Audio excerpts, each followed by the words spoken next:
Great to be here. It's Friday night, 8 p.m. and well, just after 8, so a couple of minutes late, but I said put a poll out on my wall earlier today, just asking 2 topics, and the one that was voted on was the power of habits. So this is disclaimer up front. This is going to be all my own thoughts. There's nothing. It's just me. It's from all the stuff I've read over the years. It's my experiences I'm going to bring to this, my opinions. So, and I really don't think there's really any way you can be more qualified or less qualified than someone else if you actually stop and think about how this applies to your life. So let's dive straight in. I'm excited that you're here. Drop a comment in if you're here, appreciate it, and let's go. So first thing I want to talk about is hey Dakota, thanks for joining me, mate. A couple of books.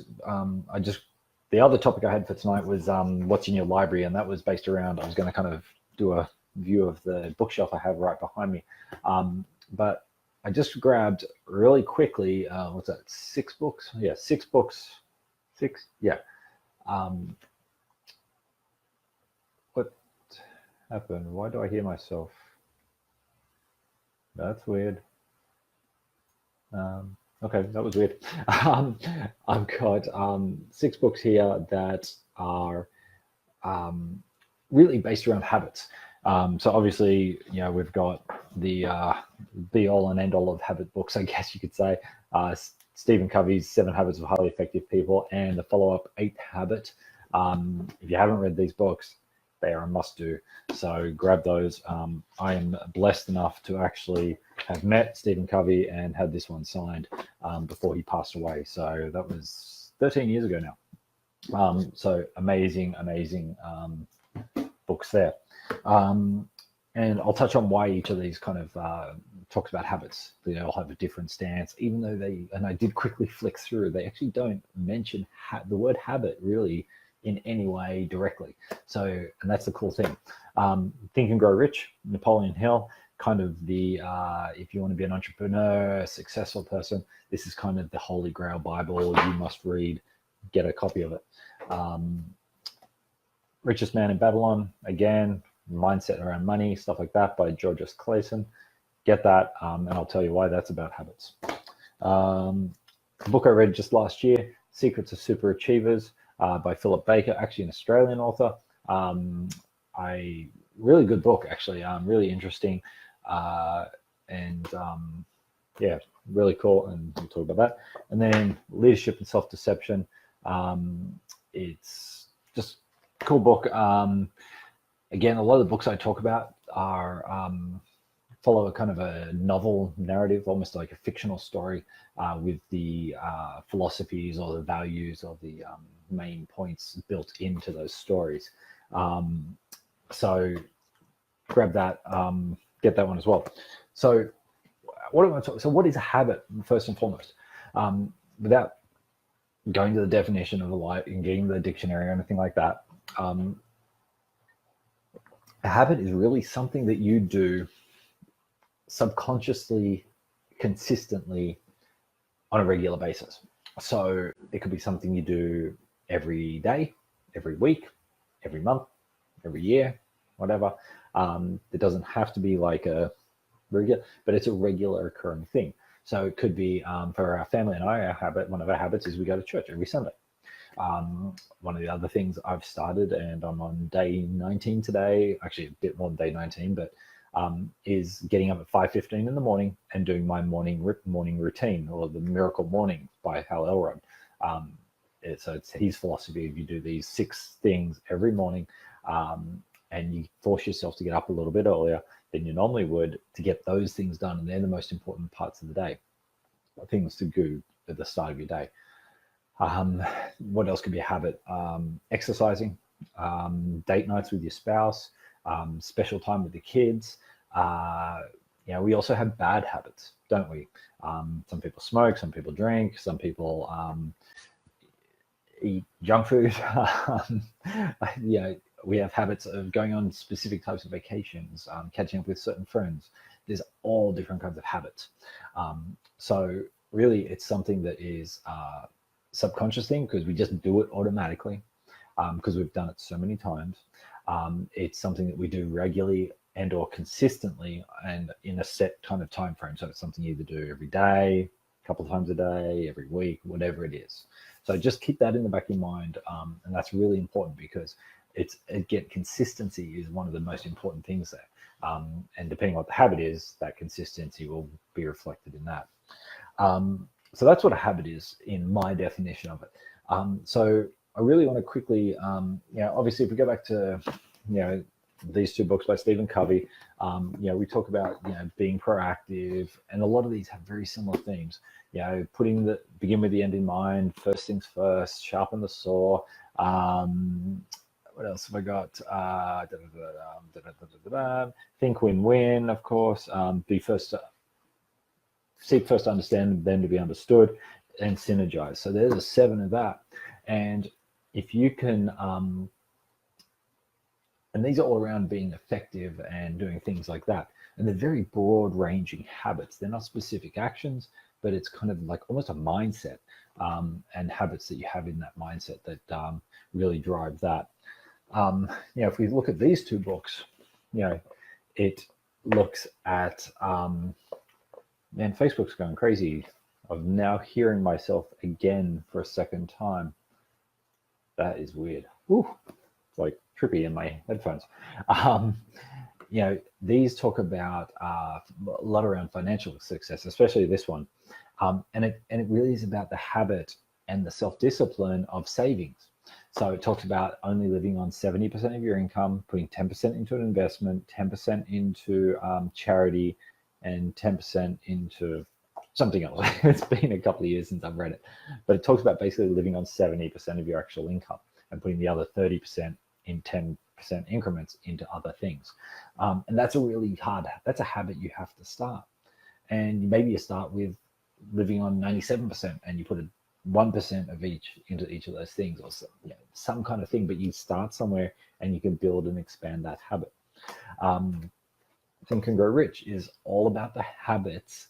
And like I said, even though Napoleon Hill doesn't say the word habit in here, if you actually look at it, everything he talks about and all the successful people that he interviewed and used that data to compile this book and other books is the habits these people had on a daily routine, whether it's affirmations, whether it's exercise, whether it's all these different things. These were habits these people had, and they were consistent in those habits. And if I can give you one point to take away from this is, if you are consistent in good habits, and good habits is the key there, and effective habits and productive habits, that is going to mean the difference between your success at what you do and failure. Might be a bit extreme, but not having the true success that you deserve. Okay, so keep that in mind and really work on these habits. They need to be something you need to ingrain in yourself. Again, this one, same thing, obviously the book title, Super Achievers. So it talks a lot about people that have just, really at their pinnacle of success, and it kind of talks about some of the secrets. And again, that comes back down to habits. And the final book, which is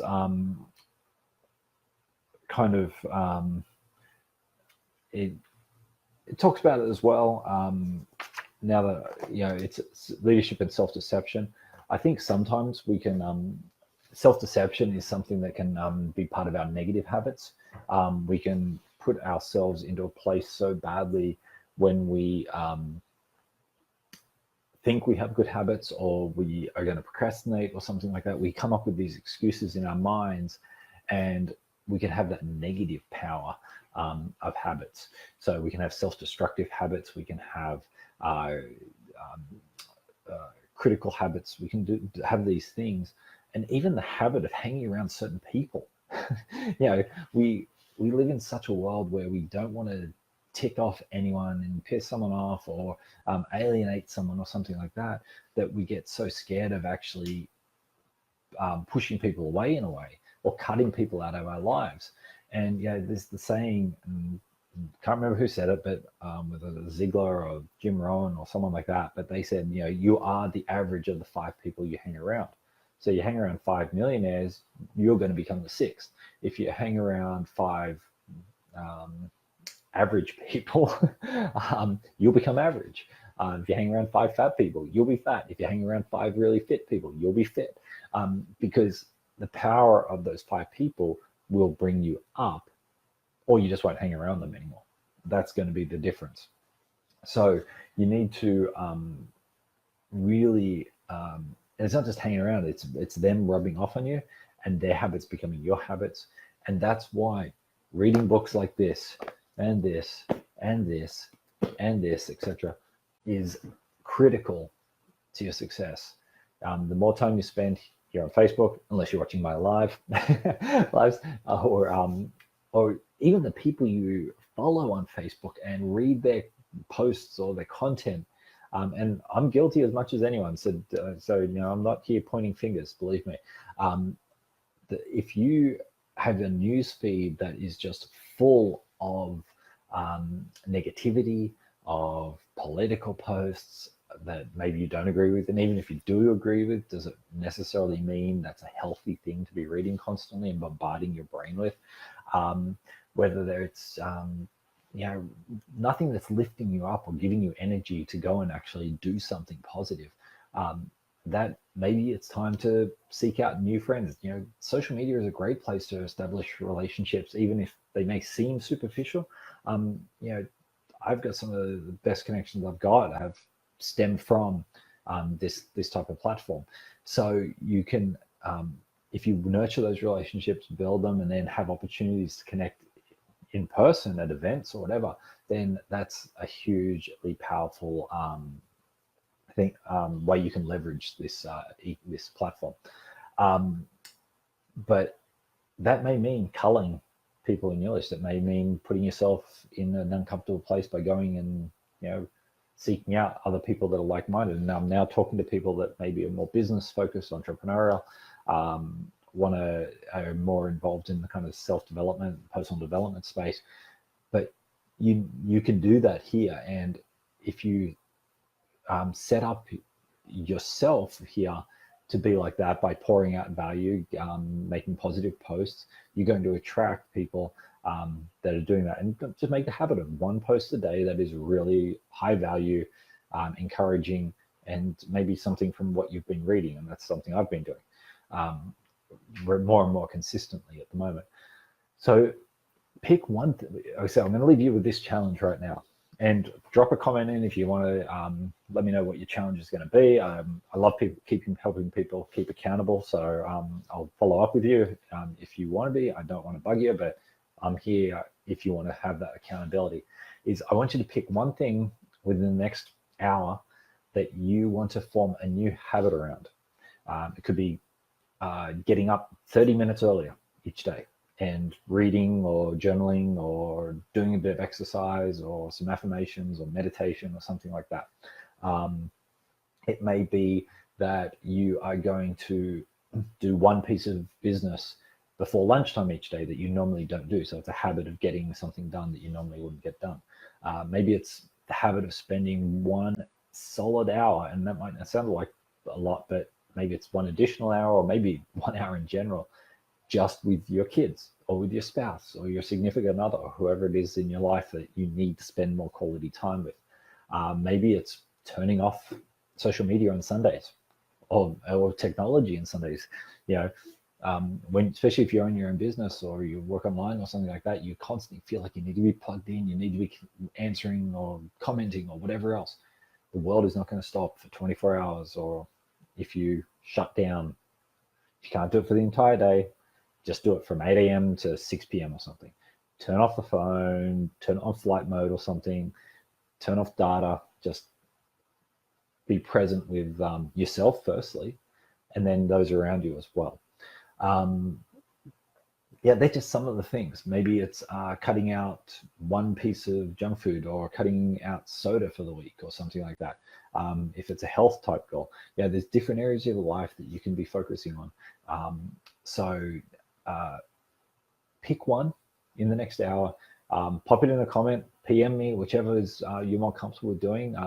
Usually if you put it out there publicly and someone else can read it, then it gives you a bit more accountability and a bit more, oh, I've got to actually do this, because people are going to see what I've commented and said.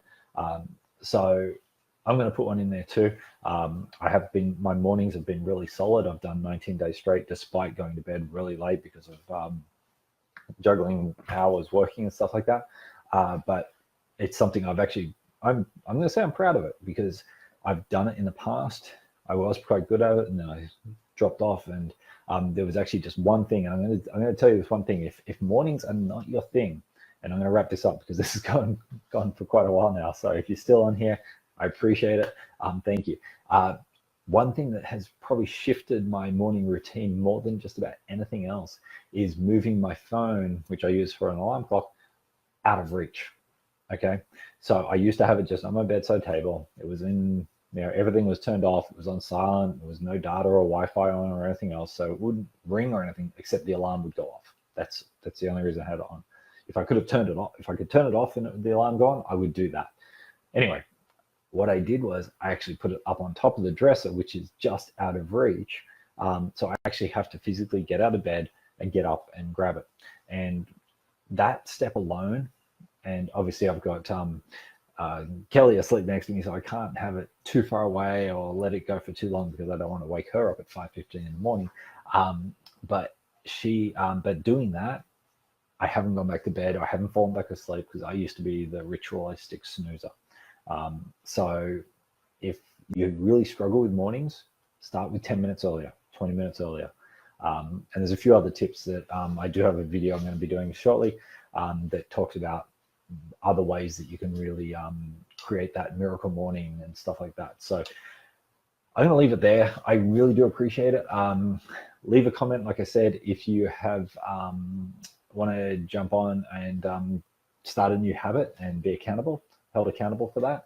I would love to provide some accountability and hold your feet to the fire, so to speak, there. So thanks for staying on this whole time. Really do appreciate it. Drop a comment, let me know what you thought, and I will see you again soon. Have a great day wherever you are. Cheers.